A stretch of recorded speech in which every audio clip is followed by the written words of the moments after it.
Going on to the next game, spruce 1 Liverpool 2 in spruce stadium. And இதுதான் வந்து most goal scoring fixture இன் premier league. So இந்த game week வந்து கண்டிப்பாக இன்ட்ரெஸ்டிங்காக போகுதுன்னு மேட்ச்சுக்கு முன்னாடியே தெரிஞ்சிச்சு.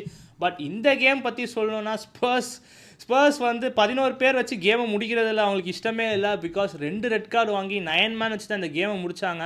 அண்ட் அவர் ஃபஸ்ட்டு ரெட் கார்டான ஜாபி சிமோன்ஸ் வந்து 38th மினிட்லேயே ஒரு ரெக்லெஸ் சேலஞ்ச் வேண்டைக்கு இது பண்ணி அதுக்கப்புறம் 38th மினிட்லேயே ரெட் கார்டு வாங்கி 10 மேன் டவுன். ஆனாலும் ஸ்பர்ஸ் வந்து ஸ்டெடியாக தான் ஆடிட்டு இருந்தாங்க. அந்த கேமில் வந்து பேக் ஃபுட்டே எடுக்கலை.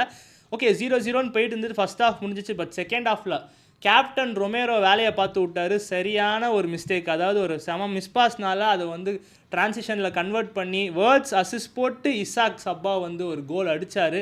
பட் அந்த மனுஷன் கோல் அடித்த உடனே ஒரு சரியான இன்ஜுரி ஆகி வெளியே போயிட்டார், which is a worrying sign for Liverpool. But அதுக்கப்புறம் சும்மா விடல, இக்கிட்டிக்கே அவர் ஃபார்ம் வந்து இன்னும் கண்டினியூ பண்ணி 2-0 ஆகிட்டு போயிட்டாங்க லிவர்பூல். ஸோ இந்த கேம் கம்ஃபர்டபுளாக லிவர்பூல் ஜெயிக்க போகிறாங்க அப்படின்னு நம்ம நம்பிட்டு இருந்தோம். பட் ஆனால் அதுதான் இல்லை, ஸ்பர்ஸ் வந்து கேமுக்குள்ளே வந்தாங்க. பை ரிச்சார்லிசன் கோல் 2-1 ஆச்சு. ஆக்சுவலி இந்த கேம் செம இன்ட்ரெஸ்டிங்காக போச்சு.